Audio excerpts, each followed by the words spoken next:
আসসালামু আলাইকুম ওয়া রাহমাতুল্লাহি ওয়া বারাকাতুহু। আলহামদুলিল্লাহি রাব্বিল আলামিন ওয়াস সালাতু ওয়াস সালামু আলা রাসূলিহিন নবিল কারীম ওয়া আলা আলিহি ওয়া সাহবিহি আজমাইন। আমরা আল্লাহ সুবহানাহু ওয়া তাআলার দরবারে লাখো কোটি শুকরিয়া আদায় করি যে আল্লাহ রাব্বুল আলামিন পবিত্র জুমার দিনে আল্লাহ সুবহানাহু ওয়া তাআলা তার হুকুম পালন করতে আসার জন্য তৌফিক দান করেছেন। সেই মনিবের দরবারে আমরা লাখো কোটি শুকরিয়া আদায় করি। সবাই এক বাক্যে বলি আলহামদুলিল্লাহ।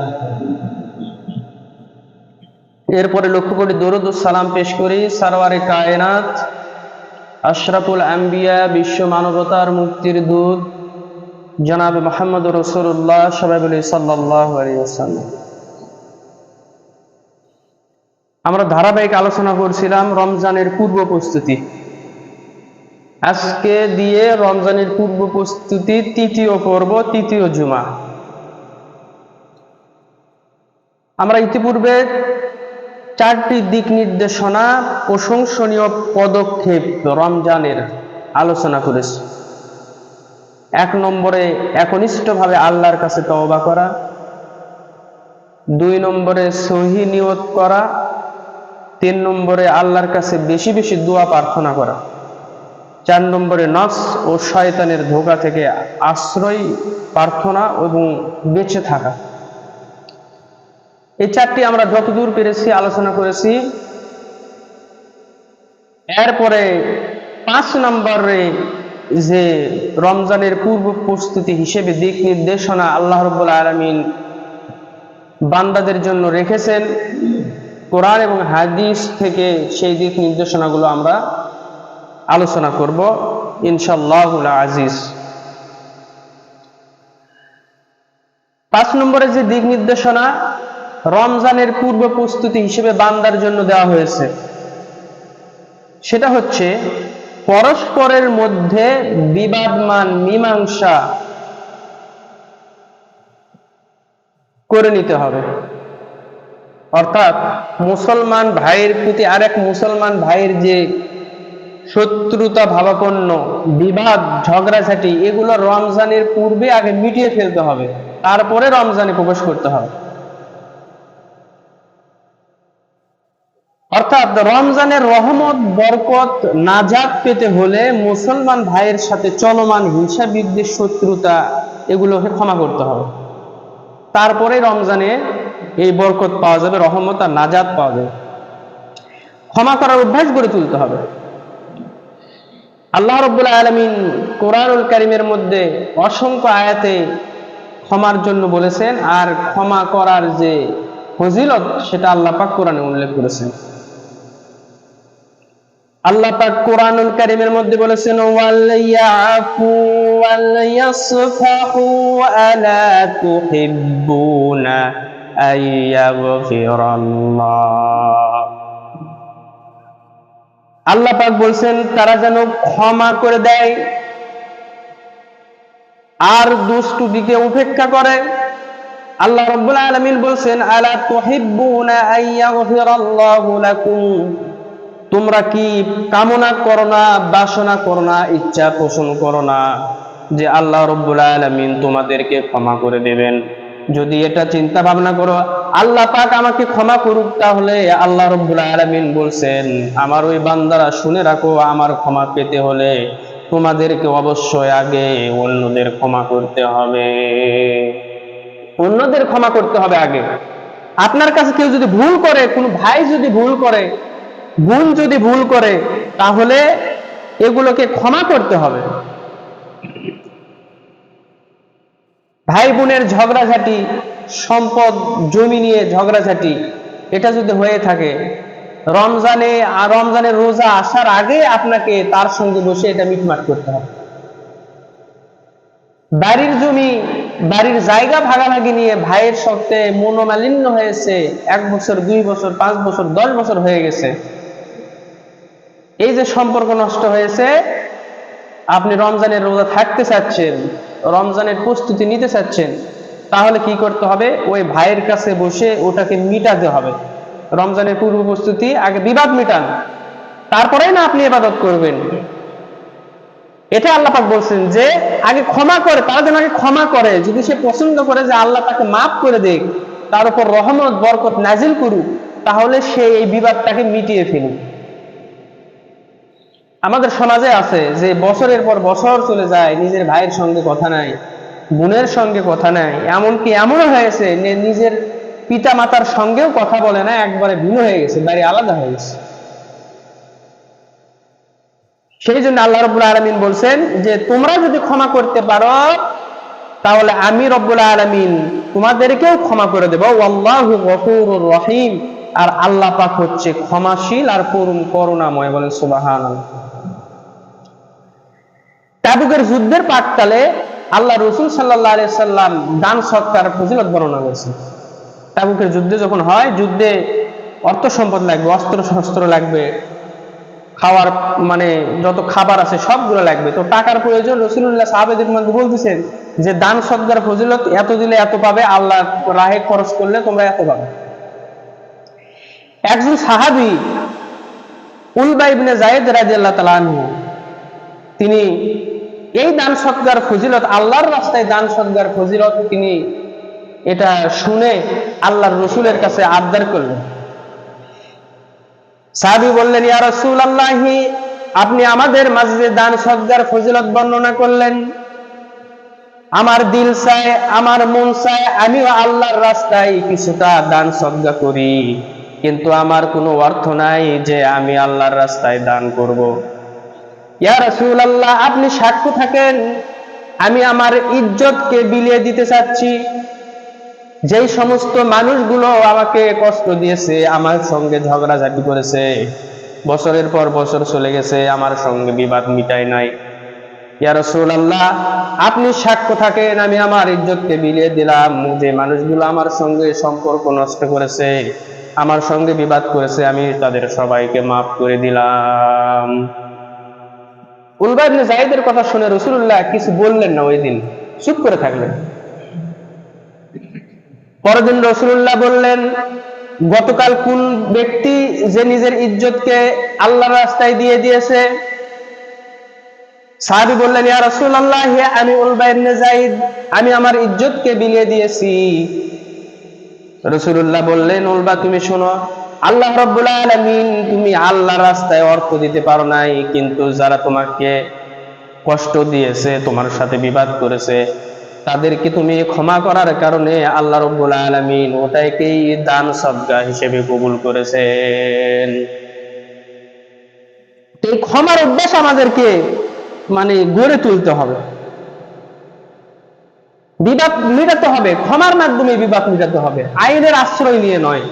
যে ভাই ভাই ঝগড়া লাগছে, একটা কেস হাঁকায়া দিলাম, কেসের মাধ্যমে আমি মানে জয়যুক্ত হলাম, না তা নয়। আইনের মাধ্যমে মীমাংসা নয়। কোরআন এবং সুন্নাহর হাদিসের নির্দেশনা হচ্ছে আপনাকে বিবাদ মিটাতে হবে ক্ষমা প্রদর্শনের মাধ্যমে। কিসের মাধ্যমে? ক্ষমা করার মাধ্যমে। এটা আমাকে আপনাকে এই ক্ষমাটা করতে হবে, কারণ ক্ষমা যদি করি তাহলে আমি রমজানের যে ফজিলত, সেই ফজিলত, রমজানের রোজা, তারাবি, রমজানের দান সদকা, ইফতারি, সেহরি, এগুলোর ফজিলত পরিপূর্ণভাবে আমি হাসিল করতে তখন পারবো যখন নিজেদের মধ্যে বিবাদ মিটায় রমজানে পদার্পণ করি। রমজানের প্রস্তুতি হিসেবে এটা আগে জরুরি বেশি। ইমাম আহমদ বিন হাম্বলের ঘটনা এর আগেও মনে বলছিলাম যে ইমাম আহমদ বিন হাম্বল একটা সময় তিনি প্রচুর নির্যাতিত হয়েছেন। তো শেষ সময়ে যারা তার উপরে অত্যাচার চালাইছে, নির্যাতন করেছে, তারা এসে বলছে যে ইমাম সাহেব, আমাদেরকে আপনি ক্ষমা করে দিন, আমরা আপনার উপর কি করেছি? জুলুম করেছি। ইমাম আহমদ বিন হাম্বল মুস্কি হাসলেন, বললেন, হে আল্লাহর বান্দা, তুমি আজ আসছো আমার কাছে ক্ষমা চাইতে, অথচ যেদিন তোমরা আমার গলায় রশি টাঙায়া পথে পথে হেসরায়ে নিয়ে গেছো, আমি সেই দিনই তোমাদেরকে ক্ষমা করে দিয়েছি। আমরা কি পারবো এরকম? আগে বেটাক ডাকবো, ভাইক ডাকবো, তারপর বাপ যদি বেঁচে থাকে তাক দেবো, আপনাকে ঘর পরে যা হয় দেখুন, আগে দেখালে তারপরে যা হয় হবে না। মারার সঙ্গে সঙ্গে তখনই ক্ষমা করে দেওয়ার মন মানসিকতা কি? এখন তো মারামারি ওই রকম হয় না, হলে এক কথা কাটাকাটি গালিগালাজ এতটুকু। তো কেউ যদি আপনার সঙ্গে ঝগড়া লাগে আর আপনি যদি তৎক্ষণাৎ যদি ঝগড়া শেষেই যদি তাকে মন থেকে মাফ করে দেন, তাহলে আল্লাহ রাব্বুল আলামিন আপনার দিলটাকে নরম করে দিবেন, আপনি আল্লাহর আরো কাছে চলে যাবেন। এটা আমাদের অভ্যাস করে দিল। যত ধরনের মানে মানে ঝগড়া হোক না কেন, নিজেদের কমিটির মধ্যে মনোমালিন্য হয়েছে, মিটাই ফেলেন সাথে সাথে। সমাজে চলতে গিয়ে প্রতিটির সাথে ঝগড়া হয়েছে, মিটাই ফেলেন সাথে সাথে। দেখবেন আল্লাহ পাক আপনার আমল কত সহজ ভাবে আল্লাহ পাক কবুল করে নেবেন, আর আপনার দিলকে আল্লাহমুখী করে দিবেন। বল সুবহানাল্লাহ। এগুলো আমাদের করতে হবে। রাসূল কারীম সাল্লাল্লাহু আলাইহি ওয়াসাল্লাম বলছেন যে আল্লাহ তাআলার ক্ষমার কারণে বান্দার ইজ্জতকে আল্লাহ আরো বাড়িয়ে দেন। বল সুবহানাল্লাহ। অর্থাৎ বান্দা যখন ক্ষমা করেন তখন বান্দা মানে তার মর্যাদা ছোট হয় না, বরং তার মর্যাদা আল্লাহ পাক আরো বাড়ায় দেন। কারো প্রতি অভিযোগও রাখা যাবে না। সেই অভিযোগটা কি? ওই যে বললাম, সম্পর্ক নষ্ট হচ্ছে, ভাই আপনাকে মারছে, আপনি ছোট কিন্তু আপনার ভাই বড়, আপনাকে মারছে, অথবা বোনকে আপনি মারছেন, এইরকম ভাবে আপনাকে অভিযোগ রাখা যাবে না কারো প্রতি। ইউসুফ আলাইহিস সালামের ঘটনা কিন্তু আমরা জানি না সবাই? ইউসুফ আলাইহিস সালামের 11 ভাইরা কি করেছিল? ইউসুফকে কূপে ফেলে দিছিল, মারছে। পিতাকে বলছে যে হে আমার পিতা, ইউসুফকে আমরা মরুভূমিতে নিয়ে যাই, খেলাধুলা করব, আমরা যে মজা করি, ইউসুফকে একটু নিয়ে যাই। তো ছোট্ট মানুষ সে মনে করছে ভাইরা এত মজা করে, আমি তারা বাড়ির থেকে বাবার কাছে গিয়ে আবদার করছে যে বাবা আমাকেও কি করো, ভাইদের সঙ্গে মরুভূমিতে পাঠাও। কিন্তু ইউসুফ আলাইহিস সালাম ছোট্ট মানুষ, তিনি বুঝেন নাই যে এই ভাইরা এত সুন্দর মধুমাখা আচরণ করে, মধুর কথা বলে তাকে মরুভূমিতে নিয়ে যাবে মারার জন্য। নিষ্পাপ অন্তর বুঝতে পারে নাই। সে চিন্তা করেছে ভাই কখনো ভাইকে হত্যা করতে পারে, আমার ভাই আমার উপরে যদি কেউ ফুলের আঁচড় ফেলে দেয় তাহলে আমার ভাই আগে আসবে। ইউসুফ আলাইহিস সালাম বুঝেন নাই যে তার ভাইরা হচ্ছে সবচেয়ে বড় শত্রু। ইউসুফ আলাইহিস সালামকে কুয়ার মুখে ফেলে দেওয়া হলো।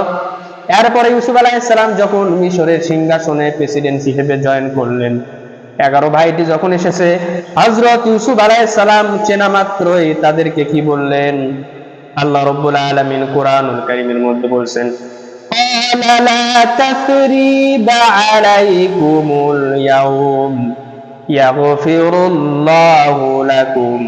ইউসুফ আলাইহিস সালাম বললেন, হে আমার ভাইরা, তোমরা আমার প্রতি যে অবিচার করেছো, নির্যাতন করেছো, দীর্ঘ কত বছর পর আমার সামনে এসেছো, আজকে তোমাদের প্রতি আমার কোনো অভিযোগ নাই, আমি তোমাদের সবাইকে মাফ করে দিলাম, আল্লাহ রাব্বুল আলামিন তোমাদেরকে ক্ষমা করুন।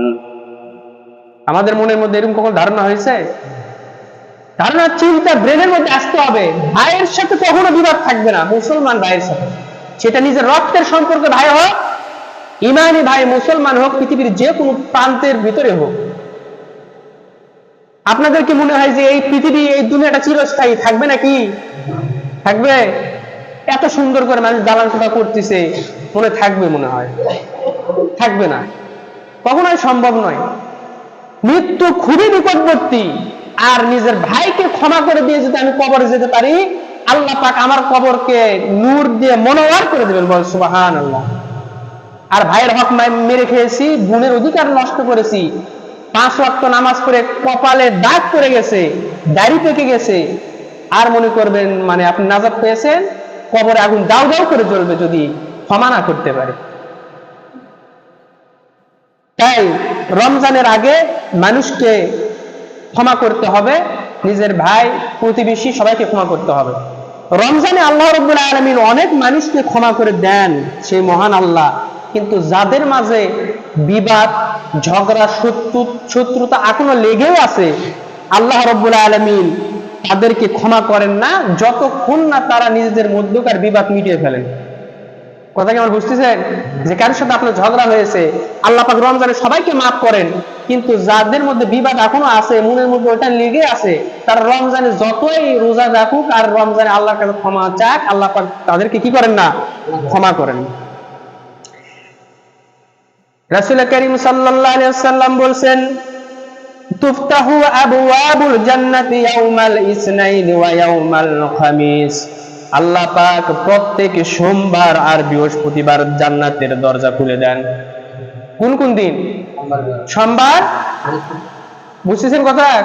ভালো করে শুনেন। প্রত্যেক বৃহস্পতিবার আর সোমবার আল্লাহ পাক জান্নাতের দরজা খুলে দেন, বলেন সুবহানাল্লাহ। জান্নাতের দরজা খোলার পর আল্লাহর রাসূল বলেন ফায়াগফিরু লিকুল্লি আবদ, আর প্রত্যেক বান্দাকে এই দুইটা দিন ক্ষমা করা হয়, এই শর্তে যে আল্লাহর সাথে সে কাউকে শরীক করবে না, অংশীদার করবে না। একমাত্র ওই ব্যক্তি ক্ষমা থেকে বঞ্চিত হয় যে ব্যক্তি কিনা কোনো মুসলমান ভাইয়ের সাথে হিংসা করেছে, শত্রুতা পোষণ করেছে। আল্লাহ পাক ওই বান্দাকে ওই বৃহস্পতিবার শুক্রবার ক্ষমা করে দেন না। ফেরেশতাদেরকে বলা হয় এদেরকে অবকাশ দাও যেন তারা পরস্পরের বিবাদ শত্রুতা এরা তাড়াতাড়ি মিটায় ফেলতে পারে। ফেরেশতারা বলে যে আগে ওর সুযোগ দাও, ওর আগে মিটাক, কি কি বিবাদ আছে ভাইয়ের সাথে, বোনের সাথে, চাচার সাথে, বাবার সাথে, এগুলো আগে মিটাক, তারপরে তুমি তাদেরকে ক্ষমা করো, তার আগে তুমি ক্ষমা নেই। সুতরাং আমরা যেগুলো শুনতেছি, রমজানের পূর্ব প্রস্তুতি হিসেবে আগে আমাদেরকে ক্ষমা করে দিতে হবে। নিজের ভাইকে, নিজের বোনকে, চাচাকে, যার সাথে যে মানে ঝগড়াঝাটি হয়েছে সবগুলা কি করতে হবে? ক্ষমা করে দিতে হবে। তারপরে রমজানের জন্য প্রস্তুতি নিতে হবে। এরপরে যখন আপনি রমজানের রোজা রাখবেন, সিউরি খাবেন, দান সদকা করবেন, আল্লাহ পাক আপনি এগুলো করার সাথে সাথে প্রস্তুতি নিয়েছেন, সওয়াব লিখবে, আর যখন করা শেষ হবে আল্লাহ পাক আপনার আমলনামা সওয়াব দিয়ে পরিপূর্ণ করে দেবেন, বলেন সুবহানাল্লাহ। সুতরাং এটা আমাদেরকে বুঝতে হবে। রমজানের পূর্ব প্রস্তুতি হিসেবে 5 নম্বরে বললাম নিজেদের পরস্পরের বিবাদ মিটিয়ে ফেলতে হবে। 6 নম্বরে যে কাজটা করতে হবে রমজান আসার আগেই, একজন মুসলমানের ইবাদতের ক্ষেত্রে যেগুলো বাধার সৃষ্টি করে, যেগুলো ইবাদত করতে দেয় না, এই কাজগুলো সমাধান সব সমাপ্ত করতে হবে। রমজানে ইবাদত করতে, শুধু রমজান কেন, সারা বছর নামাজ পড়তে, রোজা করতে, দান সদকা করতে, ইসলামের হুকুম আহকাম গুলো মেনে চলতে যে জিনিসগুলো আমাকে বাধা প্রদান করে, যেগুলো প্রতিবন্ধকতার সৃষ্টি করে, সেই উপাদানগুলো এখনই শেষ করে দিতে হবে, তার সমাধান করে দিতে হবে। তো কোন জিনিস আমাদেরকে ইবাদত থেকে বাধা প্রদান করে? অসংখ্য উপাদানের মধ্যে আমি এখানে কয়েকটি আপনাদের 3টা জিনিস আমি তুলে ধরবো, যেগুলো আমাদের সাথে একেবারে অঙ্গাঙ্গি আমাদের জীবনের সাথে জড়িত। অসংখ্য, তার মধ্যে 3টা আমি আপনাদের বলবো। 1 নম্বরে ইবাদতে যেটা প্রতিবন্ধকতা বাধার সৃষ্টি করে সেটা হচ্ছে মিথ্যা কথা বেশি বলা আর মিথ্যা শপথ খাওয়া। এটা কি সমাজে আছে না বিদায় নিছে? প্রতি পদে পদে। এখনই আসতেছি, 3-4 ঘন্টা যায় আসেন, দেখলে 1 সপ্তাহ 1 মাস হয়ে গেছে, তারপরে আর আসেন না, এরকম নাই? আছে। মিথ্যা কসম খায়, কথায় কথায়। সত্য করে বলতেছি, আগে তো এরকম ছিল যে পশ্চিম দিকে চোখ কই, মাথা কই, বাপ মায়ের কসম, বইয়ের কসম, বইয়ের কসম বেশি করে খায়, মরে বউ আগে মরুক। আছে না এরকম? চালাক মানুষ তো। এই যে মিথ্যা কথা আর মিথ্যা কসম, এগুলো কি করতে হবে? পরিহার করতে হবে রমজানের পূর্ব প্রস্তুতি হিসেবে। হযরত আদম এবং হাওয়া আলাইহিস সালামকে আল্লাহ রাব্বুল আলামিন যখন সৃষ্টি করলেন, সৃষ্টি করার পর জান্নাতের ভিতরে রাখছেন। কোথায় রাখছেন? জান্নাতের ভিতরে। তো আমাদের পিতা মাতাকে জান্নাতে রাখছে, আমরা কোথায় আছি? কথা বুঝেন না? দুনিয়াতে নাই না, আমরা জান্নাতের মধ্যে আছি। যদিও এখন মসজিদে আছি, কিন্তু আমরা দুনিয়াতে আছি। তো আমাদের পিতা মাতাকে সর্বপ্রথম যে ঘরে রাখছে, সর্বপ্রথম আগে পৃথিবী পাঠায় নাই, আগে পাঠাইছে কোথায়? জান্নাতে। আল্লাহ পাক বলে দিচ্ছেন, বান্দা তোমাদের আসল জায়গা হচ্ছে জান্নাত, দুনিয়াতে কয়দিন থাকবা, ভালো কাজ করে তারপর ওই জান্নাতে আবার যাওয়া লাগবে। তো আদম আলাইহিস সালাম এবং হাওয়া আলাইহিস সালামকে জান্নাতের মধ্যে রাখার পর আল্লাহ পাক বললেন যে নিষিদ্ধ গাছের নিকটবর্তী তো ফল খাওয়া দূরের কথা, আর কাছেও কি করো না, যাইও না। হযরত আদম আলাইহিস সালাম, হাওয়া আলাইহিস সালাম, তাদের পরস্পরের লজ্জাস্থান আল্লাহ পাক সেটাকে আবৃত করে রেখেছেন, নিজেদের মধ্যে প্রকাশ করে দেয় নাই। শয়তান কি করলো? শয়তান তাদেরকে গিয়ে বলল, আমি তোমাদের সবচেয়ে বড় শুভাকাঙ্ক্ষী, ওই যে গাছটা দেখতে পাচ্ছ, তোমার আল্লাহ ওটাতে যেতে নিষেধ করেছেন, যদি তোমরা ওটাতে যাও আর ওটার ফল খাও তোমরা চির অমর হয়ে যাবে, জান্নাতে সারা জীবন থাকবে। তোমরা যদি ওটা না খাও তাহলে তোমাদেরকে জান্নাত থেকে বের করে দেওয়া হবে। শয়তান কি করতেছে? ভালো বুদ্ধি দিচ্ছে না খারাপ? খারাপ বুদ্ধি দিচ্ছে। শয়তান মিথ্যা শপথ করলো, শপথ করে তারা আদম এবং হাওয়াকে এই কথা বললো। আল্লাহ পাক কোরআনে উল্লেখ করেছেন সূরা আরাফে, وَقَاسَمُهُمَا إِنِّي لَكُمَا لَمِنَ النَّاصِحِينَ।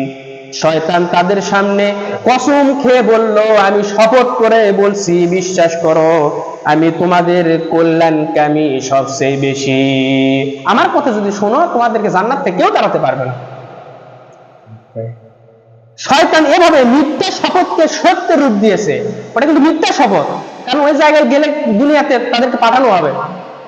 ফল খাওয়ার সঙ্গে সঙ্গে আদম আলাইহিসসালামের পরনের যে কাপড় ছিল সেই পোশাকটা পরে গেছে, একে অপরের লজ্জাস্থান গুলো উন্মুক্ত হয়ে গেছে। তো শয়তান এইভাবে করে মিথ্যা শপথের মাধ্যমে বান্দাদেরকে কি করে? ধোঁকায় ফেলে। দুনিয়াতে এইরকম ভাবে ওই সুরতে মিথ্যা শপথের ধোঁকা মানুষ, শুধু শয়তান দুনিয়াতে মানুষকে আবার ধোঁকা দিতে শুরু করেছে। শয়তান সুদের নাম দিয়েছে কি? ইন্টারেস্ট।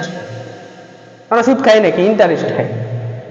এরপরে বলছে মদ কি? মদ নয়, এটা ড্রিমস, মানে ডিজিটাল নাম, মানে কেউ যে না বোঝে শয়তানের এক একটা মানে সিস্টেম বের করছে যে এগুলোর নাম এগুলো। এরপরে সম অধিকারের নামে কি? নারী পুরুষ খোলামেলা ভাবে চলাফেরা, তারপরে সমকামিতা, স্বাধীনতার নামে ব্যভিচার, সভ্যতার নামে বেহায়াপনা, আর সংস্কৃতির নামে হচ্ছে নগ্নতা। শয়তানের এগুলো নতুন একটা শপথ, নতুন একটা ধান্দা। নগ্নতার নামে সংস্কৃতি কি? সংস্কৃতির নামে নগ্নতা কি? এই যে আসতেছে 14 ফেব্রুয়ারি বিশ্ব বেহায়াপনা দিবস, পুরো পৃথিবীতে নারী পুরুষ একত্র হয়ে দিবসটা পালন করে, যেগুলো ইসলামের সাথে কোনো সম্পর্ক নাই। তো শয়তান এগুলো নাম পরিবর্তন করে মিথ্যাকে সত্য রূপ দেওয়ার চেষ্টা করে। নারী অধিকারের নামে তারা, সম অধিকারের নামে নারীকে বেপরদায় ফেলে রাস্তায় নামায়, মনে করে যে এটাই মনে অরিজিনাল, কিন্তু যে এটা শয়তানের নাম পরিবর্তনের ধোঁকা, এটা মুসলমানেরা বুঝতে পারে না। এই মিথ্যা শপথ আর প্রতারণার শিক্ষা সমাজে আজকে দেওয়া হচ্ছে। বান্দারা নিজেরাও প্রতারিত হচ্ছে, অন্য বান্দাকেও কি করছে? প্রতারণা করছে। মিথ্যা শপথের ট্রেনিং চলছে এখন, নির্বাচন এখনো শুরু হয়নি। বড় বড় লিডার সেরাগালি বদনারা বলছে আমরা যদি এবারে ক্ষমতায় যাই বিনা চিকিৎসায় কেউ মারা যাবে না। বক্তব্য দেখতেছেন নাকি আপনারা? চিকিৎসায় কেউ মারা যাবে না, কেউ আর না খেয়ে থাকবে না। কি খেয়ে থাকবে সেটাই তো বলে না। তো এইগুলো মিথ্যা শপথ, মিথ্যা অজুহাত, এগুলো শয়তানের মিথ্যা শপথ। কারণ সত্য শপথ হচ্ছে একমাত্র আল্লাহর পক্ষ থেকে। আল্লাহ যে ওয়াদা করেছে মুমিন বান্দার জন্য, সেই ওয়াদা মাফিক কাজ করলেই যে সফলতা পাওয়া যাবে। তো রমজানের আগে আমাদেরকে এই মিথ্যা কথা, মিথ্যা শপথ ছাড়তে হবে। ব্যবসায়ী যারা আছেন, হু হু করে তেলের দাম বাড়তেছে, 200 টাকা কেজি তেল 220 টাকা চলে গেছে। তো যাদের কিনা আছে কম, তারা ওই মানে কম দামে কিনছে, তারা দাম একটু বেশি নিয়ে 220 টাকা বেচতেছে। এই ব্যবসায়ীগুলো কি? এনারাও কিন্তু নামাজি এবং রমজানের কড়া প্রস্তুতি নিচ্ছে। কথা বুঝেন? আপনার কিনা যদি থাকে 195 টাকা পূর্বের, আপনি আজকের যে দাম 210 টাকা, সেটা আপনি 95 টাকা 220 টাকা কেন বিক্রি করবেন? পূর্বে যা কিনছে আপনি 5 টাকা লাভে সেটা ছেড়ে দেন। তো সেটা না করে যেটার দাম আজকে যে দাম, সেই দামে পুরোনো গুলো বেচতেছে, নতুন গুলো বেচতেছে, দ্বিগুণ লাভ করতেছে। তো আপনি বলেন এই যে মিথ্যা একটা কাজ প্রতারণা করে যে আপনি বিক্রি করতেছেন, ব্যবসা করতেছেন, এগুলোর মাধ্যমে আপনি রমজানে প্রবেশ করবেন, আর রমজানের রহমত, বরকত, নাজাত সব আল্লাহ আপনাকে দিয়ে দিবে মনে করছেন? আপনি ব্যবসায়ী সেইভাবে ব্যবসা করবেন যেভাবে আল্লাহ এবং তার রাসূল শিখাইছেন, সাহাবীরা ব্যবসা করেছে। সেটা প্রত্যেকটা জিনিস, শুধু সয়াবিনের তেল না, ভুসি, ডাল, তেল, কাঁচা তরকারি, তারপরে মিঠাই, যেটাই বলেন, প্রত্যেক বিষয়ে আপনাকে নজর রাখতে হবে। যদি আপনি ধোঁকা দিয়ে যদি ব্যবসা করেন আর সেটা দিয়ে যদি আপনি রমজানে প্রবেশ করেন, তাহলে হবে না। আপনার মাল যদি পুরাতন হয়, মাল যদি একটু বাসি হয়, আপনি ক্রেতাকে বলেন যে আমার মালটা এইরকম, কিছুটা কম রেখে তোমাকে দিচ্ছি, কিন্তু ভালোর মধ্যে খারাপটা মিশিয়ে কি করা যাবে না, বিক্রি করা যাবে না। এইভাবে করে আমাদেরকে সতর্ক হতে হবে, মিথ্যা পরিহার করতে হবে। মিথ্যা কথা বলে ব্যবসা করা যাবে না, মানুষের সঙ্গে ধোঁকা দেওয়া যাবে না। যদি আমরা করতে পারি তাহলে রমজানের এটা বাদ দিয়ে যদি ব্যবসা করতে পারি তাহলে রমজানের রহমত বরকত নাজদ আমরা পারবো। তো এইভাবে করে মিথ্যা শপথ আমাদের পরিত্যাগ করে রমজানের পূর্ব প্রস্তুতি নিতে হবে। মিথ্যা এখন ছাড়তে হবে, কারণ অনেক মানুষ আছে না যে রমজান যখন আসে রমজানের রোজা থেকেও মিথ্যা কথা বলে।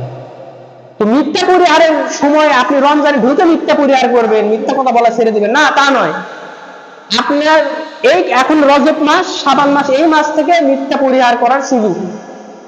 সারাদিন চলাফেরা করবেন, পারবেন কিনা সকালে উঠেই যে যত কিছু হয়ে যাক আজকে আমি একটা মিথ্যা কথাও বলবো না।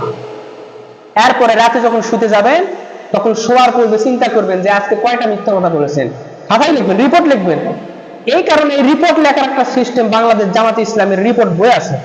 কোরআন কয়টা পৃষ্ঠা পড়ছেন, হাদিস কয়টা পড়ছেন, আরবি সাহিত্য, নামাজ কয়টা কাজা হয়েছে, সারাদিন কি করেছেন, রাত্রি গিয়ে ওই রিপোর্ট বই লেখা লাগে যে আমি এই কয়টা কাজ করেছি। তো সেটা যদি না পারেন নিজের খাতায় নিজে লেখেন যে আজকে মিথ্যা কথা এই কয়টা আমি বলেছি, কাল থেকে এখান থেকে একটা বাদ দিলাম, এটা কাল থেকে বলবো না। পারা যাবে না ইনশাল্লাহ? পারা যাবে না? রাত্রে শোয়ার আগে চিন্তা ভাবনা করেন যে আজকে আমি কয়টা মিথ্যা কথা বলেছি, এগুলো পরিত্যাগের চিন্তা করেন, তাহলে রমজানের ফজিলত পাবেন। এইভাবে রমজানের প্রস্তুতি নিতে হবে। তাহলে বললাম যে রমজানে ইবাদতের ক্ষেত্রে যে বাধা সর্বপ্রথম সেটা হচ্ছে মিথ্যা কথা আর নামাজ। এরপরে যেটা আসতেছে যে বিনয়ী সহনশীল হতে হবে, আর অহংকার থাকলে সেটা মনের ভিতর থেকে এখনই দূর করতে হবে। অর্থাৎ ইবাদতের ক্ষেত্রে বাধাই হচ্ছে অহংকারী হওয়া। আল্লাহ রাব্বুল আলামিন বলছেন ওয়ালা তুসাইর খাদ্দাকা লিন-নাসি ওয়ালা তামশি ফিল আরদি মারহান। অহংকার বশত তুমি মানুষকে অবজ্ঞা করো না, মানুষকে ঘৃণা করো না, আর আমার জমিনের উপরে অহংকার করে তুমি চলাফেরা করো না। ইন্নাল্লাহা লা ইউহিব্বু কুল্লা মুখতালিন ফাখুর। নিশ্চয় আল্লাহ রাব্বুল আলামিন বলছেন যারা নাকি অহংকার করে আর গর্ব ভরে জমিনের উপরে চলাফেরা করে, আমি রব্বুল আলামিন কখনো ওই অহংকারী দাম্ভিক ব্যক্তিকে আমি পছন্দ করি না। আমাদের সমাজে অহংকার ব্যক্তি নাই আর আছে? 5 তারিখে সব অহংকার বিদায় হয়, ভারতে চলে গেছে নাকি? এখনো আছে অহংকার, চলতে আছে সমাজের ভিতরে। সেই অহংকারটা কিরকম, কিভাবে অহংকার করা হয় বলছি দেখেন। হাদিসে কুদসির ভিতরে আল্লাহ রাব্বুল আলামিন বড় পরাক্রমের সাথে বলছেন অহংকার হচ্ছে আমার চাদর, এটা আমার ইজার। যে ব্যক্তি অহংকার করে মানুষ হয়ে সে যেন আমার চাদর নিয়ে, আমি রব্বুল আলামিনের চাদর নিয়ে টানাটানি করে। যে ব্যক্তি মানুষ হয়ে অহংকার করলো আমি রব্বুল আলামিন তাকে জাহান্নামে নিক্ষেপ করব। কোথায় নিক্ষেপ করবে? জাহান্নাম ভালো জায়গা না খারাপ জায়গা? বিড়িতে আগুন ধরানোর জন্য আগুন আলাদা করে ধরান লাগবে না, এমনিতে আগুন ধরে যাবে। লোকজন আছে না এরকম, বেঁচে থাকা অবস্থায় মুখে আগুন দিয়ে বসে থাকে। তো এগুলো আপনি পরিত্যাগ করতে পারেন না। নামাজ ব্যক্তি মানে সিগারেট খায়, বিড়ি খায়, এগুলো পরিত্যাগ করা উচিত। মুসলমানেরা এই কাজগুলো করতে পারে না। সুতরাং আমাদেরকে সহনশীল হতে হবে। যেই সম্পদ অহংকারী বানায় সেটা মূলত সম্পদ নয়। যেই এলেম, যেই বিদ্যা শিক্ষা আমাকে অহংকারী দাম্ভিক বানায় সেটা মূলত শিক্ষা নয়, সেটা হচ্ছে মূর্খতা। যেই পদমর্যাদা আমাকে স্বেচ্ছাচারিতা, অত্যাচারী বানায় সেটা মূলত ক্ষমতা পদ নয়, সেটা হচ্ছে অধপতন। যেই সম্পদ আমাকে অহংকারী বানায় সেটা সম্পদ নয়, সেটাই হচ্ছে অরিজিনাল দারিদ্রতা। সমাজে কত মানুষ আছে টাকার অহংকারে পা মাটিতে পড়ে না, জামতালি ঘুরে ফেরে হুন্ডের চাবি হাতে নিয়ে এইভাবে করে ঘুরাই, আছে না এরকম? আছে না? এটা হচ্ছে অহংকার। সালাম দেবেন আসসালামু আলাইকুম, টাকা থেকে দেখে কে সালাম দেবে, সালামের জবাব দেয় না, অথবা না দেখলে এরকম সোজা চলে যেতে থাকে। এগুলো হচ্ছে অহংকার, টাকার অহংকার। কিসের অহংকার? টাকার অহংকার। এই অহংকার গুলো কি করা যাবে না। আবার অহংকার, টাকার অহংকার কি রকম? গরিব মানুষ মাছ কিনতে গেছে বাজারে, দাম করছে 120 টাকা দিবেন, দাম চাইছে 150 টাকা। সাইড থেকে টাকাওয়ালা গরম বেশি বড় লোক, এই দাও ওখান থেকে 2 কেজি দিয়ে দাও। কত টাকা? 150 টাকা। দিয়ে দাও, ঠিক আছে। বান্ধে দেন, বড়টা দেন, যেটা টাটকা সেটা। গরিব মানুষ চিন্তা করছে যে এতক্ষণ 10 মিনিট ধরে দামাদামি করে কেবল দামটা কমানায় নিয়ে আসলাম, এ কোথ থেকে এসে দাম বেড়ে দিয়ে নিয়ে চলে গেল। তো আপনার টাকার অহংকার বাজারে দেখাবেন না। গরিব মানুষ দাম করতেছে, ওকে নিজে দেন আগে, আপনার টাকা বেশি পরে নেন, বেশি দাম দেন। গরিব মানুষ দাম করতেছে, আপনার তার যদি টাকা কম থাকে আপনি তাকে 10 টাকা দিয়ে সাহায্য করে ওকে 1 কেজি দিয়ে দেন। এগুলো আমাদের মধ্যে কি নাই? টাকার অহংকারে পা মাটিতে পড়ে না, এই অহংকার করা যাবে না। কত টাকা একজন মানুষের হতে পারে? আল্লাহ যদি হার্টের ভিতরে ক্যান্সার দেন, রক্তের ভিতরে ক্যান্সার দেন, সারা জীবনের সঞ্চিত সব সম্পদ যদি বিক্রি করা হয়, ক্যান্সার ভালো করতে পারবে? পারবে না। সুতরাং অহংকার করা যাবে না। প্রকৃত এরম সম্পদ, পদমর্যাদা, শক্তি মূলত বিনয়ীদের কাছেই রয়েছে, বলেন সুবহানাল্লাহ। সম্পদের কদর, ইলমের কদর, তারপরে টাকার কদর, এগুলো আল্লাহর কাছে পছন্দনীয় হবে তখন যখন মানুষ অহংকার মুক্ত হবে। সুতরাং অহংকার করা যাবে না। যার মধ্যে অহংকার আছে দ্রুততার সাথে এই অহংকার গুলোকে ঝেড়ে ফেলে দিতে হবে। গরিব মানুষ 1 কেজি বা 2 কেজি হয়তো তেল নিতে পারে না, আপনার কাছে 1 পা তেল নিতে গেছে। কাঁচা শাকসবজির দাম বেশি, 1 কেজি নিতে পারেন, 1 পা নিতে গেছে, মাত্র 1 পা। ওর ওই 1 পা কিনতেই পকেট ছিঁড়ে যাচ্ছে, টাকা বের করতে পারছে না, আর আপনি তাকে বলছেন 1 পা। আপনি চেহারা শুরু দিয়ে তাকে বলেন, দেখেন সে গরিব কিনা, আপনি দিয়ে দেন, কষ্ট হলে দিয়ে দেন তাকে। বিনয় হন, কারণ বিনয়কে আল্লাহ পাক পছন্দ করেন। আল্লাহ রাব্বুল আলামিন বলছেন, ওয়ালা তামশি ফিল আরদি মারহান ইন্নাকা লান তাখরিকাল আরদা ওয়া লান তাবলুগাল জিবালা তুলা।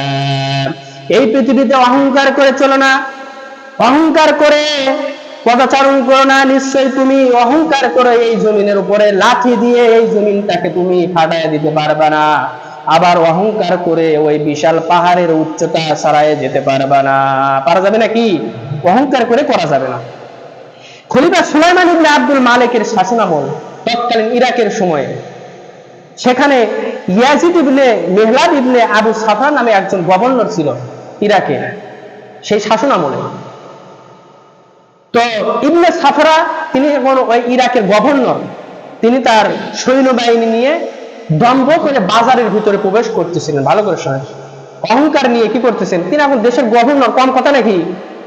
দেশের খাদ্যমন্ত্রী যদি হয় তার সাথে কত শান শৌকত, পুলিশ। তো অহংকার করে তিনি যাচ্ছিলেন। প্রতিমধ্যে মালিক ইবনে দিনার রহমতুল্লাহ আলাইহির সঙ্গে দেখা। তখন তিনি বললেন যে এই অবস্থা দেখে যে আল্লাহ রাব্বুল আলামিন কোন দাম্ভিক বান্দাকে পছন্দ করেন না। মালিক ইবনে দিনার বললেন ইবনে সাফরাকে যে আল্লাহ পাক দাম্ভিক ব্যক্তিকে কখনো পছন্দ করেন না। এখন দেশের একজন গভর্নরকে যদি আমার মতো একজন ইমাম সাহেব, একজন আলেম সাহেব যদি বলে অহংকারীকে আল্লাহ পছন্দ করে না, থাকবে নাকি? তাড়াতাড়ি পুলিশ বলবে আর ধরে জেলে কাট নিয়ে যা, আমার বিরুদ্ধে কথা বলে, আমি সরকারি লোক। তো এই কথা বলছে যে আল্লাহ পাক কোন অহংকারীকে পছন্দ করেন না, মালিক ইবনে দিনার বলছে। ইবনে সাফরা বলল, সম্ভবত তুমি আমাকে চিনো না। মালিক ইবনে দিনার মুস্কি হেসে বললেন, তুমি নিজেকে না যতটুকু চিনো তার থেকে তোমাকে আমি 12 বেশি ভালো করে চিনি। সে বললে, কিভাবে আমাকে চেনো? তিনি বললেন, তোমার সূচনায় 1 ফোঁটা নাপাক পানি থেকে 1 ফোঁটা নাপাক পানি দিয়ে আল্লাহ রাব্বুল আলামিন তোমার জীবনটা শুরু করেছেন। তোমার জীবনের শেষ হবে কবরে গিয়ে। মাঝখানে যে সময়টা তুমি পেয়েছো, এই সময়টার মধ্যে তুমি তোমার পেটের মধ্যে মলমূত্র নিয়ে চলাফেরা করছো। এই কথা শুনে ওই গভর্নরের চোখ দিয়ে পানি আসলো। আসলেই তো তাই, আমি কেন অহংকার করে চলবো? সে অহংকার করা ছেড়ে দিল। সুতরাং আমাদেরকে অহংকার করা যাবে না, অহংকার পরিত্যাগ করতে হবে। তাহলে আমরা রমজানের যে ফজিলতটা সামনে আসছে এটা আমরা গ্রহণ করতে পারবো। রাসূল কারীম সাল্লাল্লাহু আলাইহি ওয়াসাল্লাম রাষ্ট্রপ্রধান হলেন। রাষ্ট্রপ্রধান মানে কি? রাষ্ট্রের নায়ক, সকল রাষ্ট্রনায়ক। তিনি বকরির দুধ দহন করছেন, সেই দুধটা আবার বাজারে নিয়ে গেছেন। নিজের কাপড় নিজে সেলাই করছেন, স্ত্রীদের সঙ্গে হাসি কৌতুক করছেন। আবার শুধু এটাই নয়, আর আমাদের বৈশিষ্ট্য কি? খালি যদি মানে স্কুলের মাস্টার বা কোন একটা চেয়ারম্যান মেম্বার হয়, বাজারে আর নামে না, রুগদা বাজার করায় যেতে চান, এটা অহংকার। একবার পর রাসূল করিম সাল্লাল্লাহু আলাইহি সাল্লামের একটা আয়োজন হলো, এখন সেই আয়োজনে একটা বকরি কি করবেন, রান্না করবেন। তো লোকজন বন্টন করতেছেন যে কে কি কাজ করবে। একজন বলতেছে আমি বকরি জবাই করবো, আরেকজন বলতেছেন যে আমি বকরির ছাল মানে খাল তুলবো, আরেকজন বলতেছে আমি রান্না করবো। রাসূল বললেন তোমরা সব কাজ যখন ভেঙে নিলে, তাহলে আমি মুহাম্মদ রাসূলুল্লাহ সাল্লাল্লাহু আলাইহি সাল্লাম আমি তাহলে লাকড়ি সংগ্রহ করি। বলে সুবহানাল্লাহ। এখন আমি মসজিদের সভাপতি, আমি দান করি, আমি সেক্রেটারি ক্যাশিয়ার, দান করি বেশি, আমার কি মানে বাইরে যাওয়া 2 টাকা চাওয়ার কোন সামর্থ্য আছে নাকি? ভদ্রতায় লাগে। এটা ভদ্রতা নয় মিয়া সাহেব, এটা হচ্ছে আপনার মনের মধ্যে অহংকার। আপনি মসজিদের সভাপতি ক্যাশিয়ার সেক্রেটারি যেটাই হন না কেন, দায়িত্ব পাইছেন, আপনাকে আদায়ের জন্য বের হতেই হবে। এগুলো যদি মন মানসিকতা মানে মাথা থেকে ছিঁড়ে ফেলতে পারেন, তাহলে এই দায়িত্বের সওয়াব পাবেন। আর রমজানের প্রস্তুতি হিসেবে রমজানে ঢোকার পর সওয়াব পাবেন, যখন এই অহংকার নিজের ভিতর থেকে যাবে। আল্লাহ পাক আমাদের তৌফিক দান করুন, সবাই বলে আমিন।